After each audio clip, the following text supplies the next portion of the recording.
খেলাফত মজলিসের আমির আল্লামা মোমিনুল হক বলেছেন, বাংলাদেশ খেলাফত মজলিস চলতি সেশনে অনেক গুরুত্বপূর্ণ মাইলফলক অতিক্রম করছে।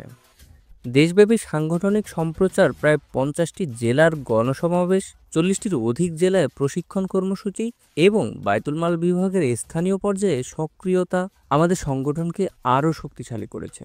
তিনি বলেন, রাজনীতিকে আমরা পবিত্র দায়িত্ব হিসেবে দেখি।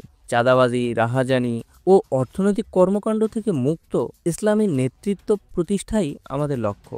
শনিবার দলের ২০২৫-২৬ সেশনের প্রথম কেন্দ্রীয় মজলিসে সূরা অধিবেশনের সভাপতির বক্তব্যে তিনি এসব কথা বলেন। এদিকে সকাল ১০টায় রাজধানীর মতিঝিলের ঢাকা জেলা ক্রীড়া পরিষদ মিলনায়তনে এই অধিবেশন অনুষ্ঠিত হয়।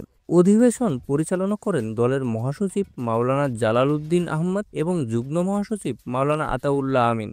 সূরা সদস্যের উদ্দেশ্যে মামুনুল হক অনুরোধ করে বলেন, খোলা মনে মতামত দিন, সংগঠনের সম্ভাবনা ও দুর্বলতা নির্ভয়ে উপস্থাপন করুন।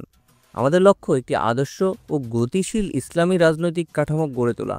এ সময় মহাসচিব মাওলানা জালাল উদ্দিন আহমেদ বলেন, সমমনা ইসলামী দলগুলোর ঐক্য সুসংহত করার চেষ্টা চলছে। ভবিষ্যতে এই ঐক্য আরও বিস্তৃত হবে ইনশাল্লাহ।